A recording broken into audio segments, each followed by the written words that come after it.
ചിൽ ചിൽ രക്ഷിക്കണേ. കിങ്ങിണി പുഴയോരം. പുഴക്കരയിൽ ഒരു കൂറ്റൻ അത്തിമരം.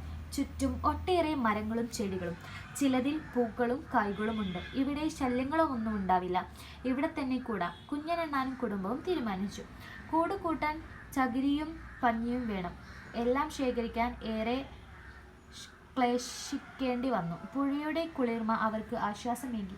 കൂട് പണി തീർന്നു. ഇനി കുറെ കാലം ഇവിടെ കഴിയേണ്ടതല്ലേ. ഏറെ ഉറപ്പോടെയാണ് കൂട് നിർമ്മിച്ചത്.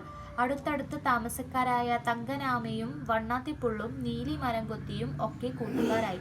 അത്തിപ്പഴം കഴിക്കാൻ അതിഥികൾ പലരും വന്നു ചേർന്നു. എല്ലാവർക്കും സന്തോഷം. മഴക്കാലം എന്നെത്തി. മേഘങ്ങൾ ഉരുണ്ടുകൂടി. തണുത്ത കാറ്റുവീശി. തോരാത്ത മഴ. ദിവസങ്ങൾ കഴിയുന്തോറും മഴയുടെ ശക്തി കൂടി. പുഴയിൽ വെള്ളം പെരുകി. പുഴ കരകവിഞ്ഞു. മരങ്ങൾ കടപുഴകി. ജീവികൾ പലതും പുഴക്കരയിൽ നിന്ന് ജീവനും കൊണ്ടോടി. കുഞ്ഞനണ്ണാനു പേടിയായി. ശക്തമായ കാറ്റിൽ അത്തിമരം ഉലഞ്ഞു.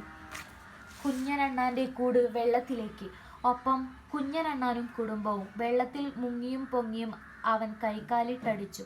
എങ്ങനെയും കുട്ടികളെ രക്ഷിക്കണം. പക്ഷേ കുത്തൊഴുക്ക്. ചിൽ ചിൽ ചിൽ രക്ഷിക്കണേ.